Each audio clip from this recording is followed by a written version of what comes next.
Shalom, selamat pagi semuanya. Bersyukur, berterima kasih pada Tuhan. Pagi hari ini kita boleh bangun lagi dengan tubuh yang diberkati, dengan kekuatan kesehatan yang baru yang datang daripada Tuhan. Dan kita boleh bersama-sama lagi datang menghampiri tahta kasih karunia Tuhan. Untuk menaikkan pujian, syukur, penyembahan kita bagi Dia.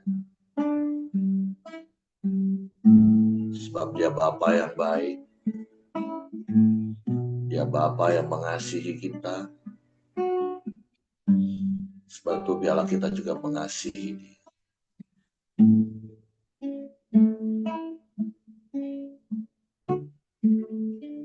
Bapa, kami bersyukur, kami berterima kasih kepadamu. Sebab Engkau baik bagi kami. Engkau mengasihi kami. Engkau berikan yang terbaik bagi kami. Sekalipun terkadang kami tidak dapat mengerti apa yang Kau izinkan terjadi. Terkadang mata jasmani kami melihat itu tidak baik. Tapi biarlah mata iman kami tetap dapat melihat bahwa apapun yang Kau buat itu baik bagi kami.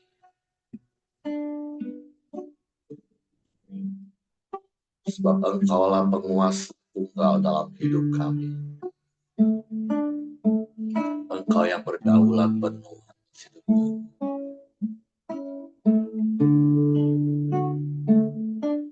Terima kasih Tuhan. Bapa, Engkau baik. Bapa, Engkau baik. Kau selalu baik kepadaku. Bapa, ku cinta Kau. Bapa, Engkau baik.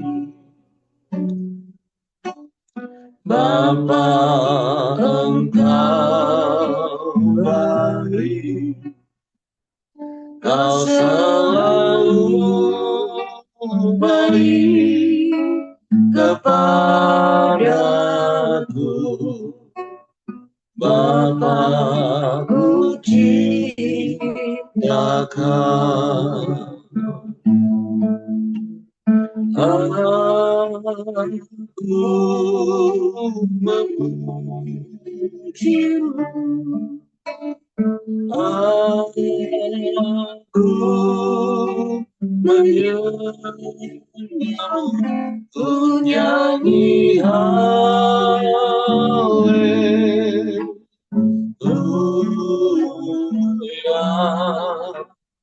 Bapa, ku cinta Kau.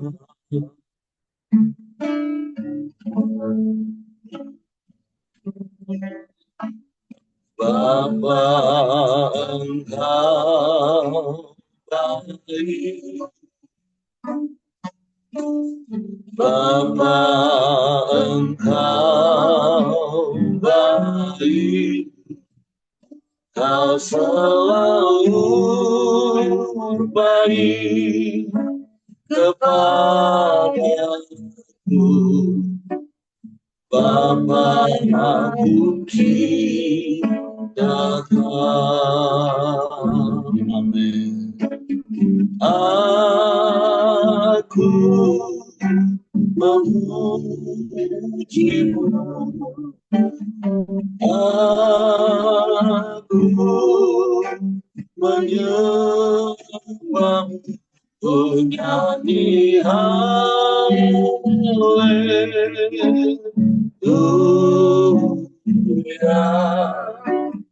Bapa, ku cinta Takkan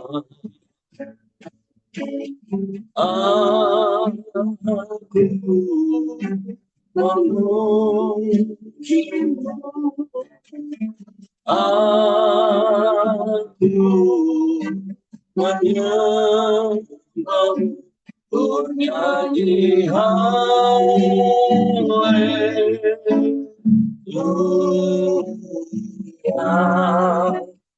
Bapa puji datanglah, aku memujinya, aku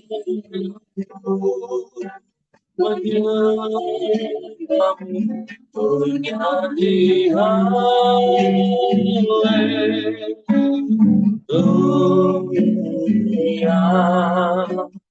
Bapa puji datang, saya katakan aku memujinya, aku menyembahmu, bernyanyi haleluya.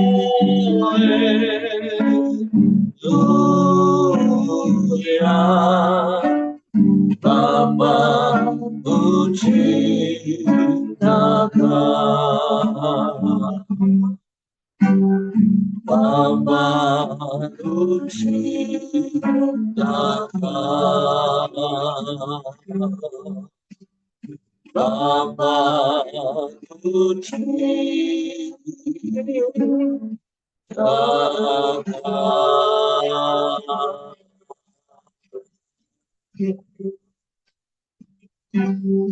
Bapa ku cintakan,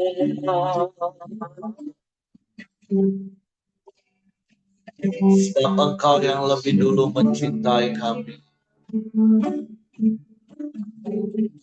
dan Kau bukan bukti kasih-Mu, cinta-Mu. Kau berikan Yesus bagi kami,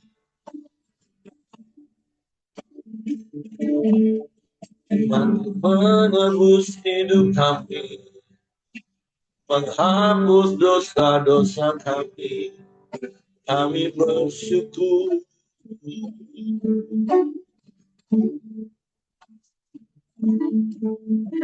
Terima kasih.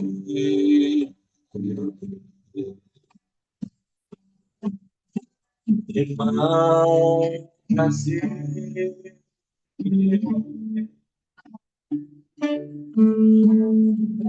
Kasih-Mu ajaib,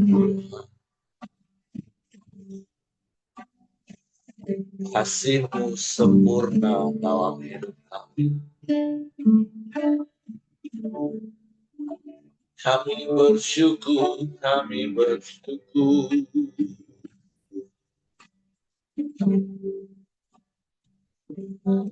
Kami menyembah, memuliakan nama-Mu,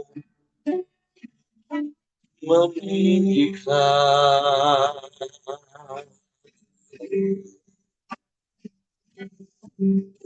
Yesus Tuhan. Kau yang layak dipuji, Kau yang layak disembah, ditinggikan, diagungkan, dimuliakan selamanya. Tiada yang seperti-Mu Tuhan, tiada yang lain, hanya Kau satu-satunya. Hanya Engkau Tuhan, dan tidak ada yang lain, tidak ada yang sama seperti-Mu. Engkau baik, sungguh baik, teramat baik. selamanya Kau baik. Kami menyembah, kami memuji, meninggikan nama-Mu, Yesus Tuhan. Hanya Engkau layak dipuji, disembah, ditinggikan, diagungkan, dimuliakan selamanya. Selamanya.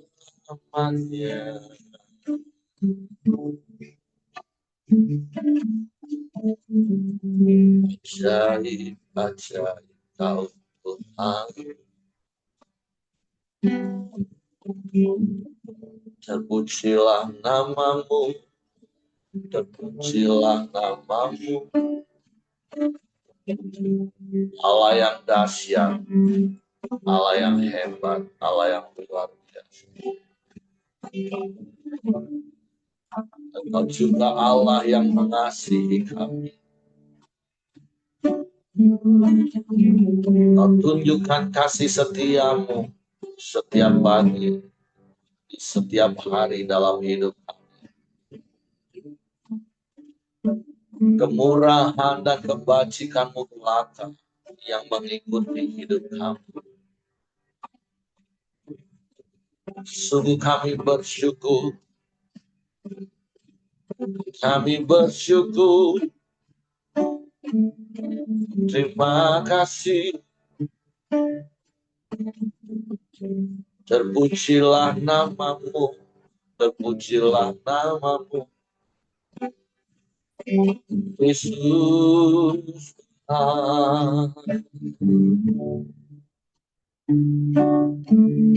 Ajaib Engkau. Ajaib Engkau. Mulialah nama-Mu. Mulialah nama-Mu. Sebab hanya Engkau yang layak dipuji, disembah. Hanya Engkau yang layak ditinggikan, diagungkan, dimuliakan selamanya.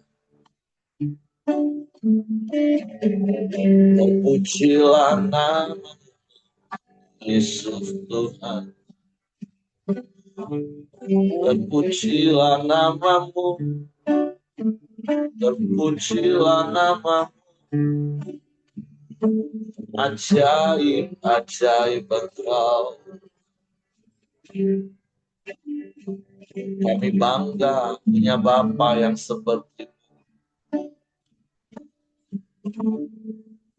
Kami bangga punya Allah yang seperti-Mu.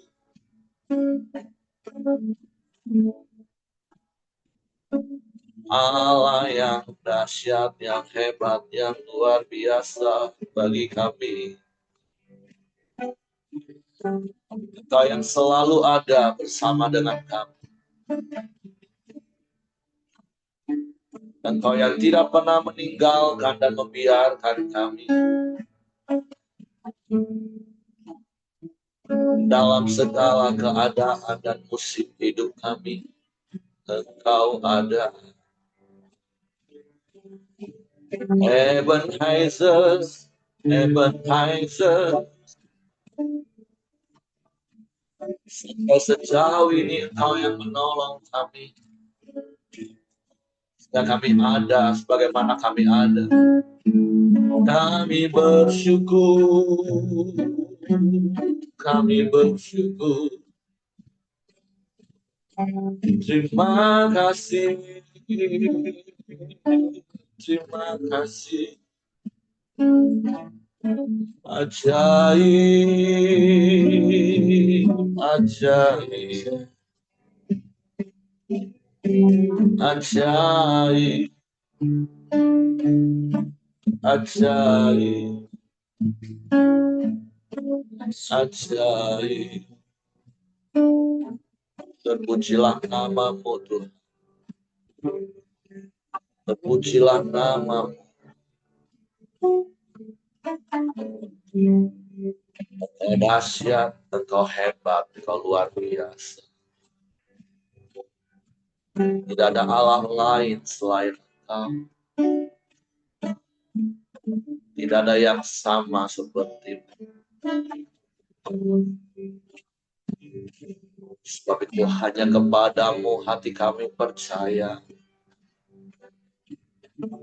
Dan hanya kepadamu kami mempercayakan seluruh hidup kami. Sebab engkau yang setia, yang tak pernah ingkar janji. Janjimu ya dan amin bagi kami. Semua yang baik yang kau janjikan bagi kami.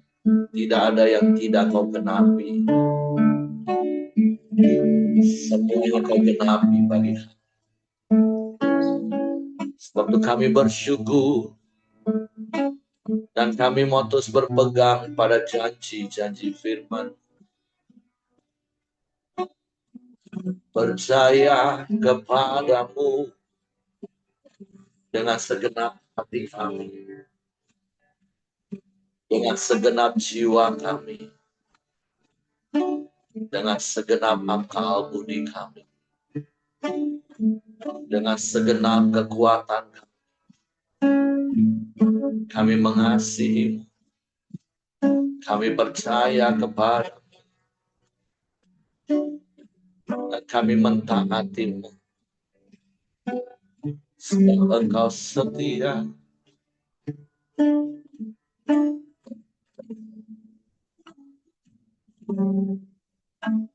Sungguh besar setiamu.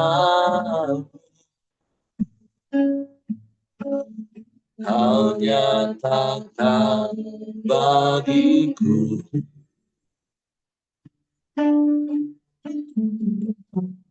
Kau Bapa yang selalu mengerti isi hatiku.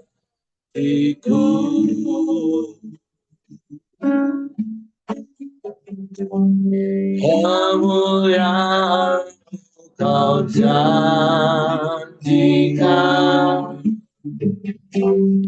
Aku tetap percaya.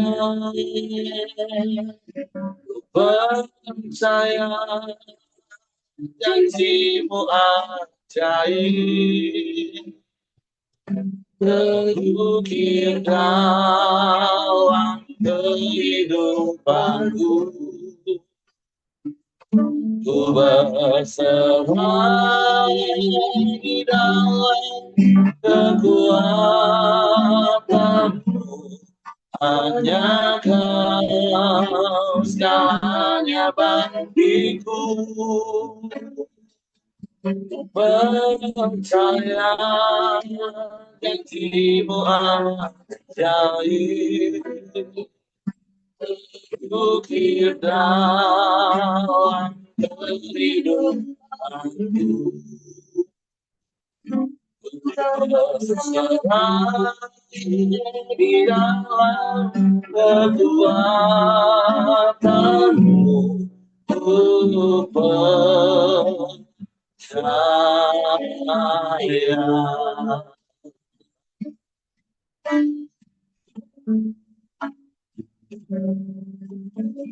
Sungguh besar setiamu. Kau nyatakan bagiku.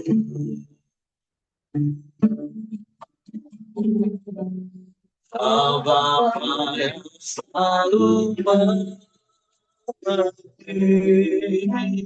isi hatiku.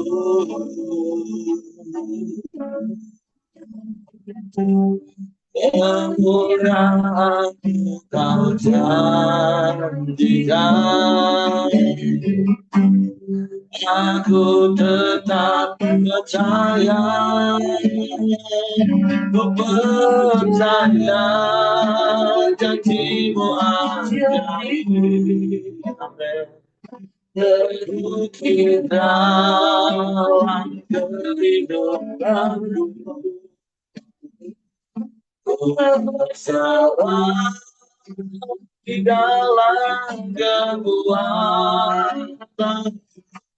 Hanya Kau jalan yang bagiku. Ku percaya janjimu ajaib. Terukir dalam kehidupanku, ku berserah di dalam kekuatanmu. Ku percaya, ku berserah di dalam kekuatanmu.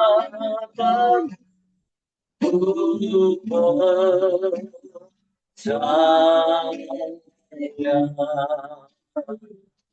ku berserah di dalam kekuatanmu. Ku percaya.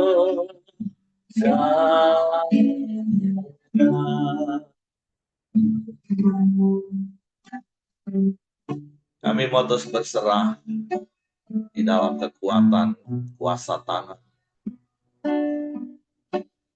sebab kami aman di dalam Tuhan. Kami tenang di dekat janjimu yang menyegarkan dan menenteramkan hati kami. Sebab iya dan amin. Sebab Engkau Allah yang setia, yang tidak pernah ingkar janji. Sebab biarlah dalam hati kami menyimpan setiap janji firman. Sebab untuk pagi hari ini kami buka hati kami lagi hanya untuk firman. Roh Kudus, tolong kami untuk mengerti dan memahami firman, sehingga kami percaya firman dan melakukannya dalam hidup. Kami sambut firman-Mu dalam nama Yesus. Haleluya. Amin. Oke, silakan. Hari ini sama Mas Abdul atau Pak Yesya? Oke, Mas Abdul. Ya, salam Pak. Suara saya jelas. Oke, suaranya. Oke, jelas. Ya. Selamat pagi semuanya. Ya. Pagi hari ini ayatnya begitu panjang, tapi saya akan menjelaskan ada 7 perikop tentang firman hari ini. Nanti boleh dibaca dan direnungkan masing-masing di rumah. Ya. Ya, yang pertama itu adalah tentang perceraian. Bapak Ibu Saudara, jelas di dalam Tuhan, firman Tuhan bilang apa yang sudah dipersatukan oleh Tuhan tidak dapat dipisahkan oleh manusia. Itu jelas, ya. Tapi jangan seperti orang Farisi yang mencari pembenaran, bukan kebenaran ya, tetapi pembenaran diri, ya. Dia menyomot ya apa yang Musa katakan, ya, kalau misalnya boleh pakai surat supaya bisa menceraikan istrinya. Itu kan sebuah pembenaran diri, ya, tapi bukan kebenaran Tuhan. Yang Tuhan mau jelas bahwa pernikahan di dalam Kristenan itu tidak ada yang dapat memisahkan, ya, kecuali maut yang memisahkan, tapi bukan mau, ya. Itu jelas. Lalu perikop yang kedua itu adalah Yesus memberkati anak-anak. Kalau kemarin Bu Vincent sudah menjelaskan tentang bagaimana anak-anak itu datang kepada Tuhan. Ya, anak-anak itu kan datang bukan ada maunya ya, tapi anak-anak itu adalah tulus, hatinya tulus. Kalau misalnya dia kesel, ya kesel hari ini, tapi besok lagi tidak kesel. Terus kalau menyesatkan anak-anak, firman Tuhan bilang kan harus digantung batu kilangan terus dibuang ke laut, itu jelas. Jadi anak-anak itu adalah eh, orang yang mempunyai pemikiran yang bersih, ya, yang jernih di hadapan Tuhan. Ya, kalau kita eh, ingin datang kepada Tuhan, ya, itu bukan apa maunya kita, tapi apa maunya Tuhan dalam hidup kita. Lalu yang ketiga itu adalah orang kaya sukar masuk surga. Orang kaya sukar masuk kerajaan Allah. Nah, ini bukan orang Kristen itu tidak boleh kaya, ya. Tapi orang kaya ini biasa disandingkan dengan Allah. Jadi mamon itu disandingkan dengan Allah. Jadi mamon itu saingannya dengan Tuhan. Makanya tadi dibilang eh, orang kaya itu sukar masuk kerajaan Allah ya. Karena kekayaan itu biasa disandingkan dengan Tuhan. Dan di dalam SPK itu sering diajarkan ya. Jangan jadi hamba uang. Karena uang itu kan hamba yang baik tetapi tuan yang jahat. Jadi eh, kalau kita mau menjadikan harta kita itu jadi hamba, dia akan menjadi hamba yang baik.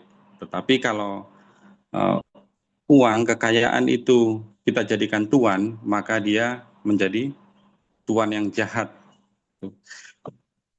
Karena harta, ya kita bisa meninggalkan kepercayaan. Ya, karena harta kita bisa meninggalkan Tuhan. Jadi hati-hati dengan yang namanya harta atau kekayaan. Tapi ya orang Kristen ya pasti boleh kaya ya. Tapi yaitu prinsipnya adalah uang itu atau harta itu harus kita jadikan hamba buat kita ya. Supaya kalau dibilang hamba itu adalah dia bekerja kepada tuannya. Nah, kita ini adalah tuannya itu. Lalu yang keempat itu adalah upah mengikut Yesus. Bicara tentang upah mengikut Yesus ya, ikut Tuhan itu pasti ada upahnya, itu pasti ya. Tapi ketika kita mengikut Yesus itu bukan minta upahnya ya. Jadi kalau misalnya kita beli barang, ada hadiah payung, beli motor dapat payung, yang kita kejar bukan payungnya, tapi yang harus kita kejar itu adalah Tuhannya gitu. Jadi bukan upahnya yang kita kejar tapi Tuhannya. Jadi lebih kepada Tuhannya daripada upahnya. Dan kita ketika kita datang kepada Tuhan, harapan kita adalah apa yang harus kita lakukan untuk Tuhan, bukan apa yang harus Tuhan lakukan buat saya.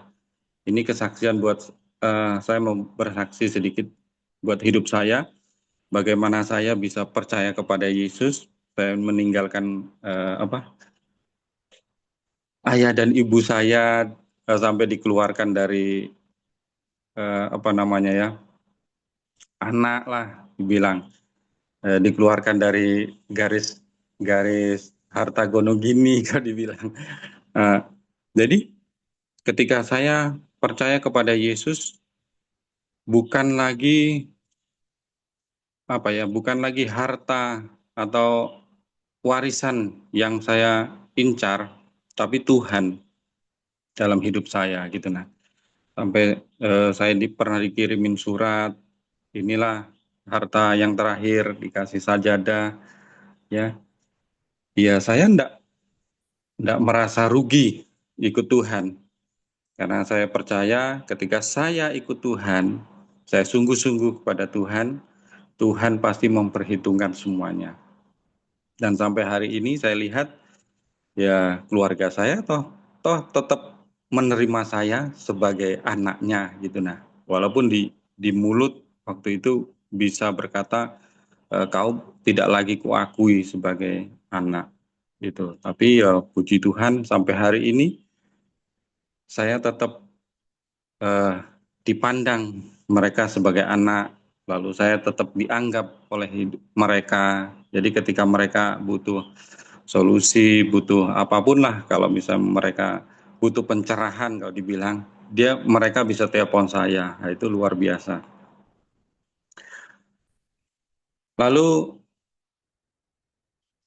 eh, yang kelima itu adalah pemberitahuan ketiga tentang penderitaan. Jadi Tuhan datang itu untuk melayani kita, ya.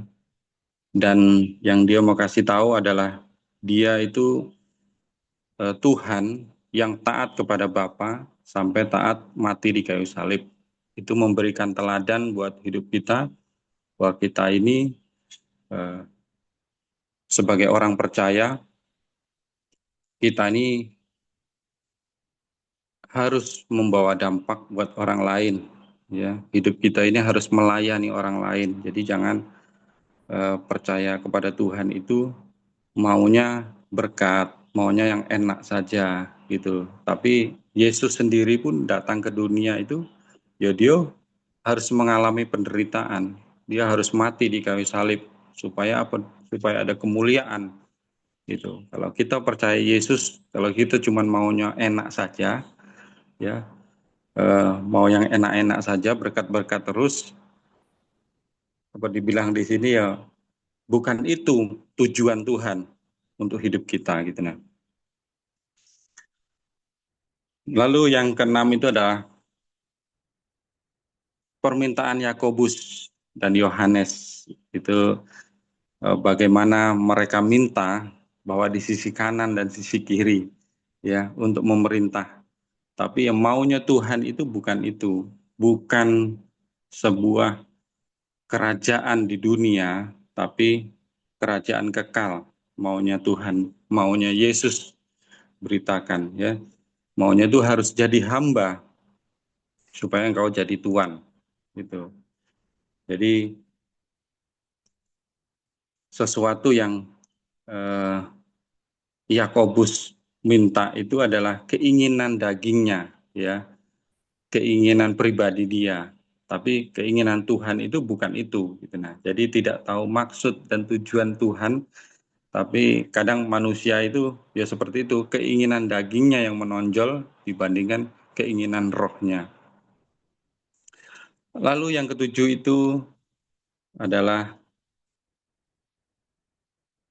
Yesus menyembuhkan Bartolomeus. Nah, di sini saya ada mendapat 3 poin dalam Yesus menyembuhkan Bartolomeus. Yang pertama itu adalah eh, kita harus datang kepada Tuhan. Sama seperti Bartolomeus ini kan ketika dia melihat Yesus, dia tahu Yesus itu adalah anak Daud. Dia bisa berteriak ya kepada Tuhan. Demikian juga hidup kita. Kita harus datang kepada Tuhan supaya kuasa Tuhan ada buat diri kita. Dan ketika kita datang kepada Tuhan, bukan kata orang lain, tapi harus dari pribadi kita. Jadi harus hidup kita eh, sendiri yang datang kepada Tuhan, supaya hidup kita mengalami Tuhan sendiri dalam hidup kita. Terus kita yang ketiga itu adalah kita jangan tinggal di zona nyaman. Kalau misalnya kita menjadi orang Kristen, ya nyaman-nyaman saja. Saya bisa percaya Yesus ini pribadi saya, bukan itu. Tapi maunya Tuhan dalam hidup kita ya Yesus mati di kayu salib itu bukan menebus dosa kita, tetapi dosa semua umat manusia. Makanya tugas kita adalah yaitu memenangkan banyak orang datang kepada Tuhan. Jadi kalau hari ini ya kita bisa datang kepada Tuhan, kita bisa menyembah Tuhan, itu baik. Tapi Tuhan bilang kan, ketika kita datang kepada Tuhan, apa maunya Tuhan dalam hidup kita, supaya kita tidak tinggal di zona nyaman kita enak sendiri ya, tapi orang lain yang masih memerlukan Tuhan itu butuh pengabaran Injil dari kita. Mungkin itu saja di pagi hari ini yang bisa saya sampaikan. Ya, Tuhan Yesus memberkati. Saya serahkan sama Pak Heri. Oke, terima kasih untuk Mas Abdul. Jadi saya berharap Bapak Ibu juga membaca seluruh ayat-ayat ini nanti di rumah PR. Jadi jelas kalau bicara soal perceraian, firman Tuhan sudah katakan sejak semula tidaklah demikian, tetapi yang menjadikan penyebab dari manusia mau bercerai itu adalah ketegaran hati, ego, keras kepala, tegar tengkuk.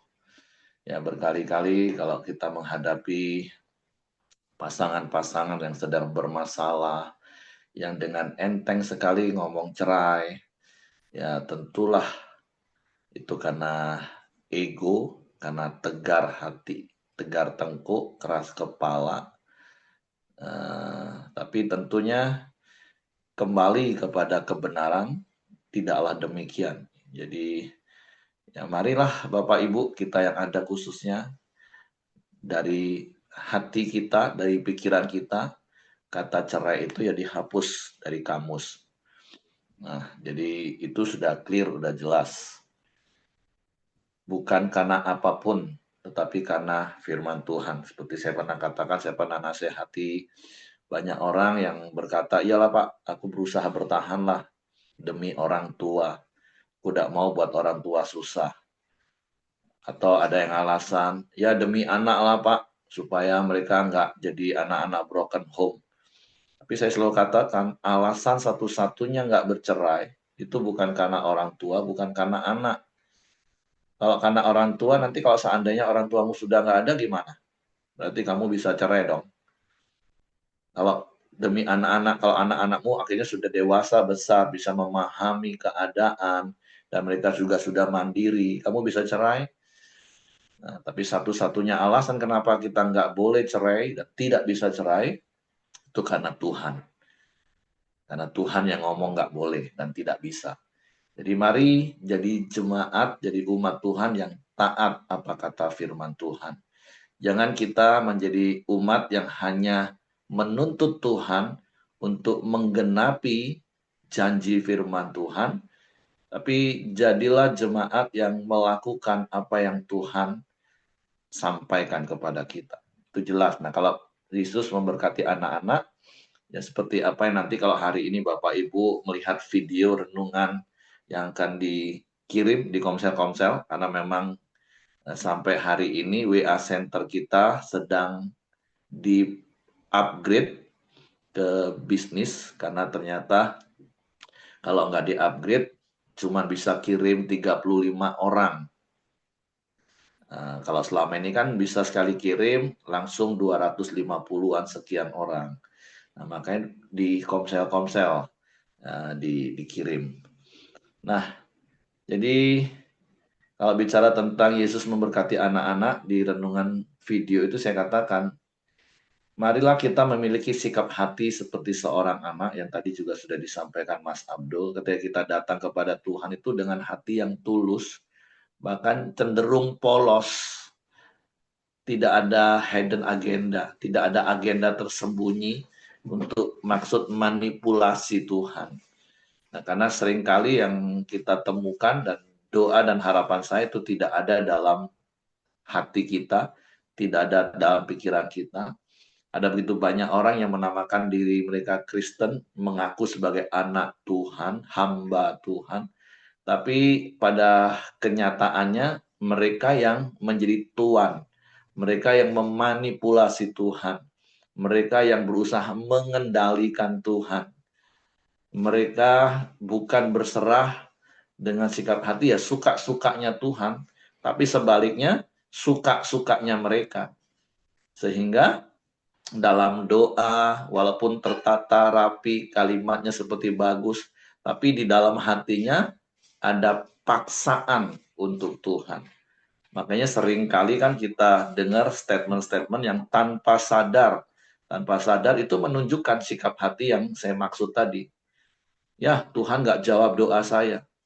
Karena bagi banyak orang dengan tipe yang memanipulasi Tuhan itu adalah kalau Tuhan ikuti semua apa yang dia katakan, barulah itu artinya Tuhan menjawab.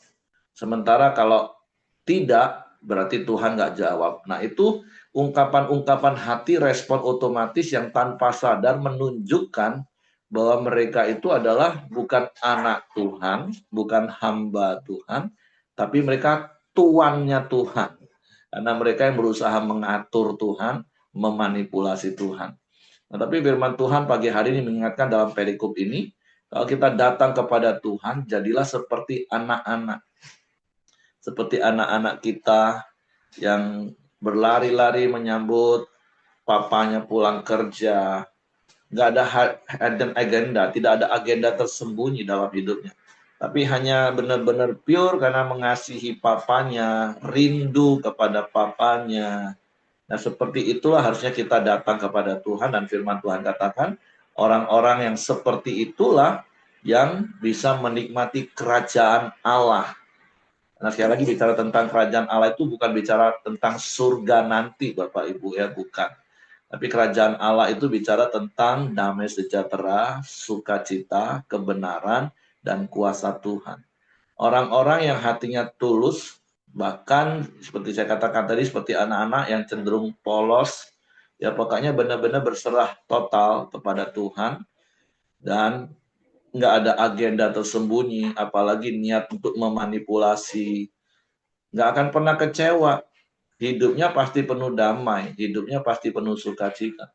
Nah, justru orang-orang yang memanipulasi Tuhan dengan ada begitu banyak agenda tersembunyi dalam hidupnya, memaksakan kehendaknya, itulah yang kehilangan kerajaan Allah tadi.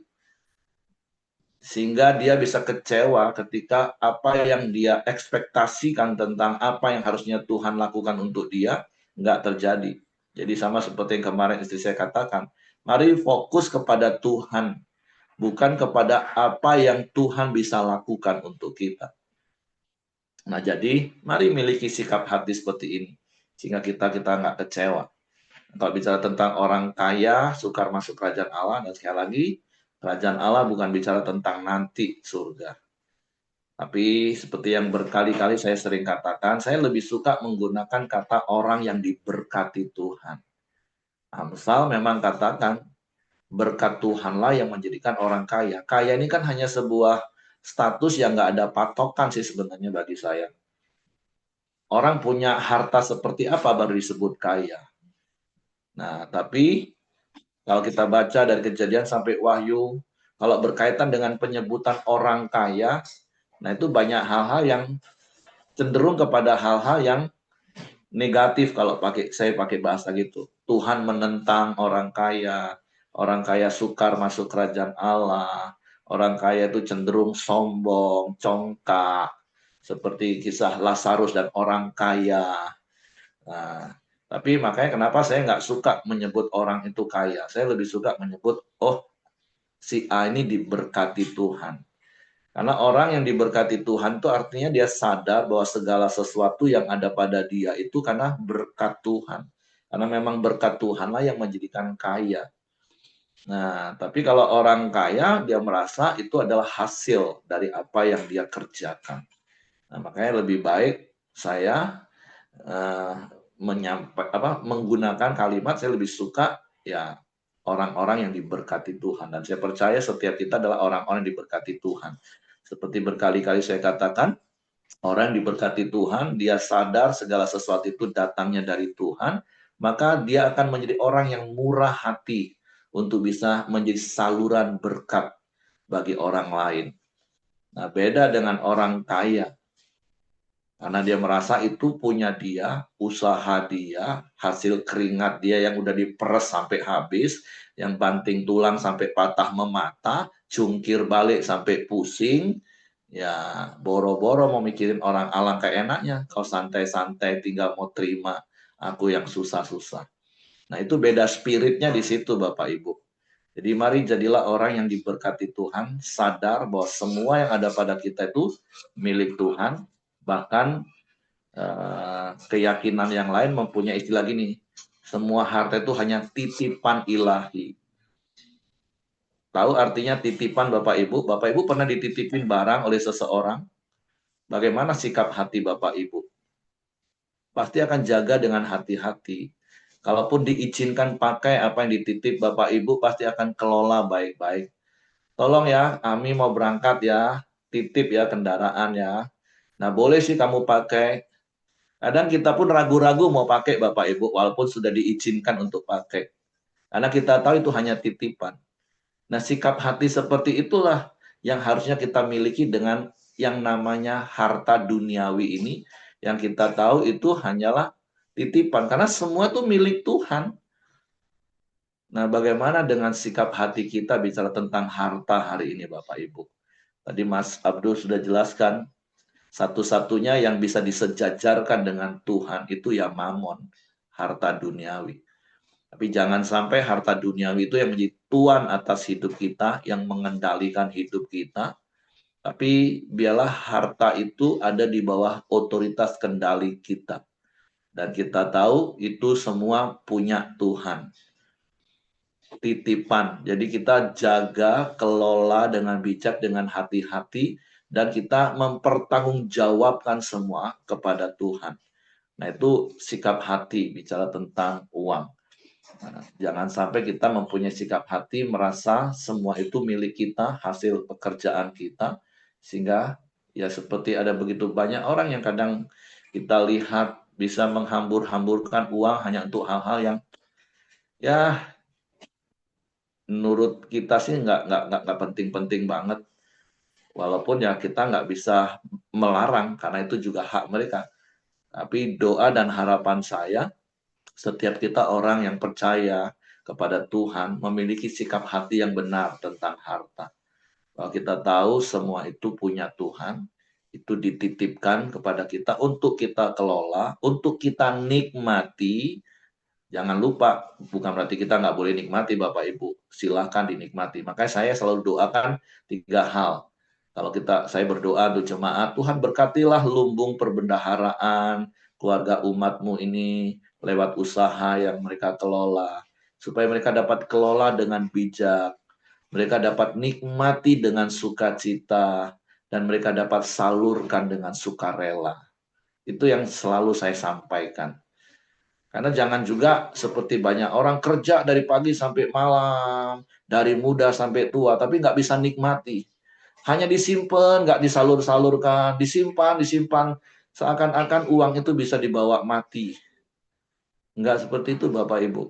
Jadi kelola dengan bijak, nikmati dengan sukacita, salurkan dengan sukarela.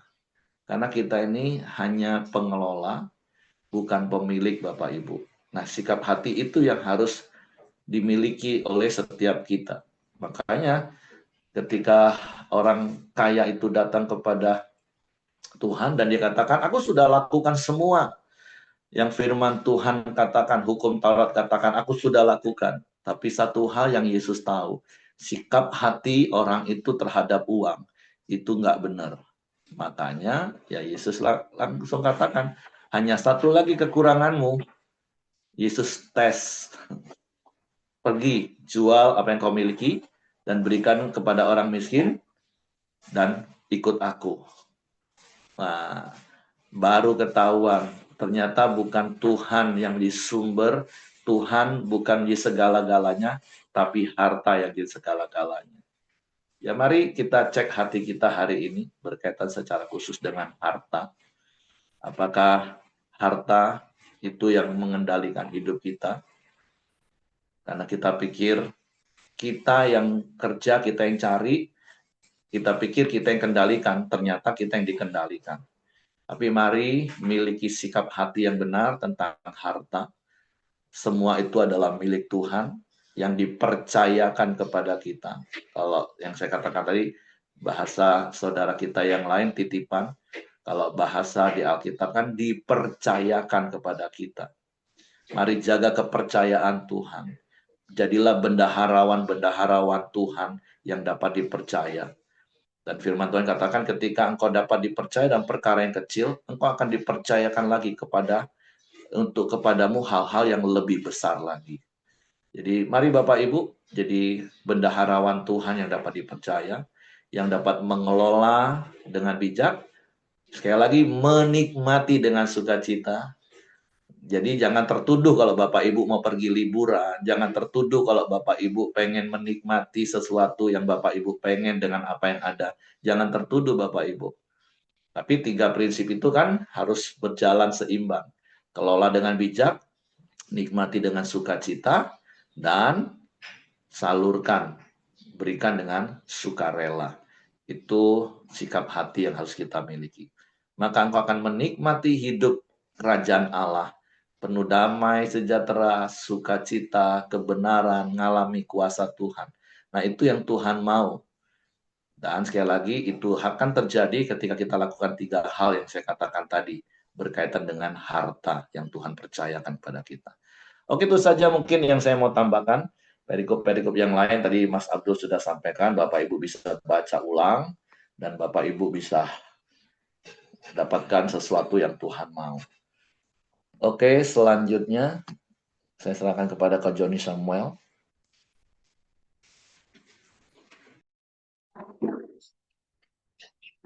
Silakan Antonius.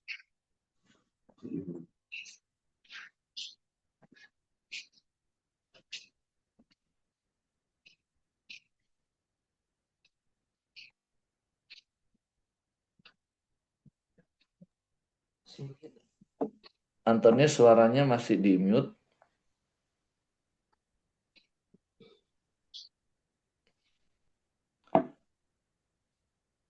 Oke, kalau enggak, Kak Joni lah tetap pimpin doa.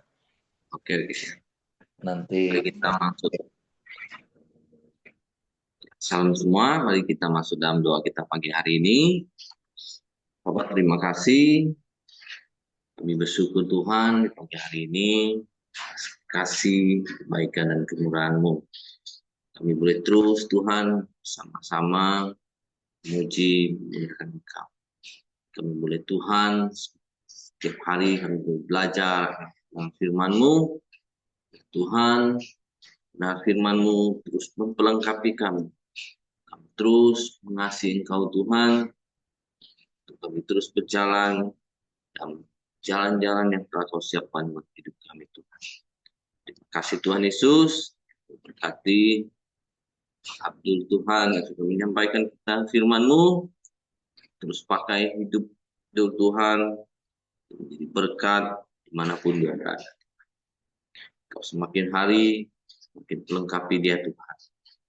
Setiap apapun yang dia lakukan, setiap pelayanannya Tuhan yang kamu berkati. Kau berkati Abdul dan waktu Tuhan. Sama anak mereka, setiap pelayanan mereka. Terima kasih juga Tuhan Yesus. Berkati kami semua yang sudah mendengarkan kebenaran firman-Mu.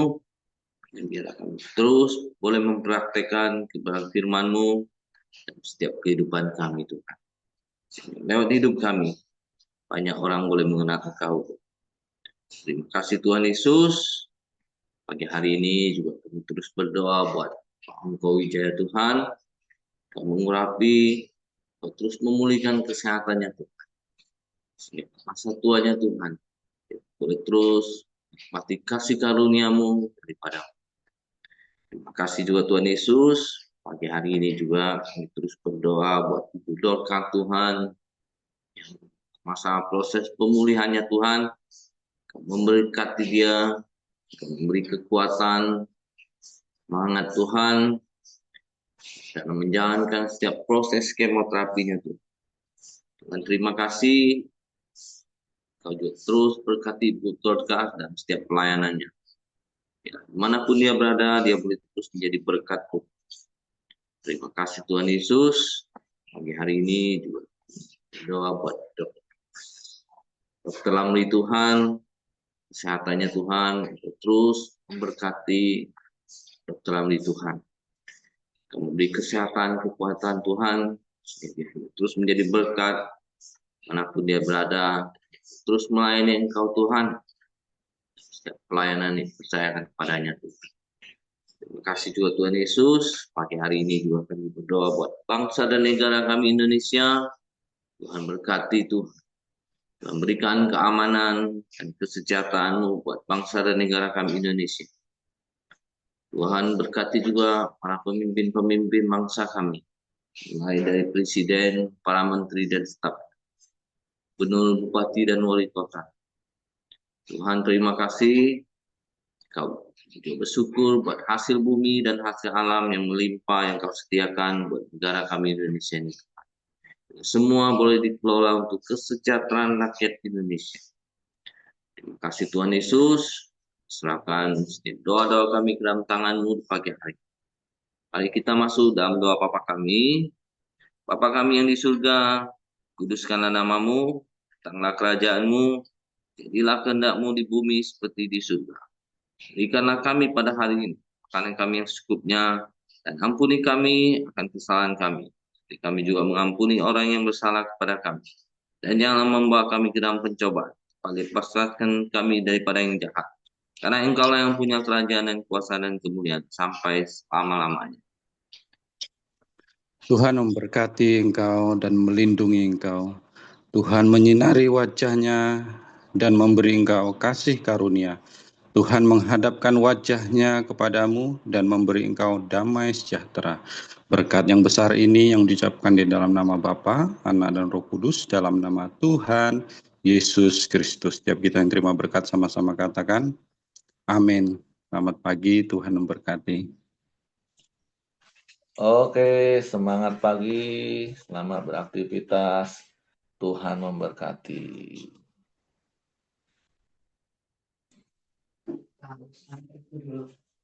Iya, ya. Tidak ada mandinya.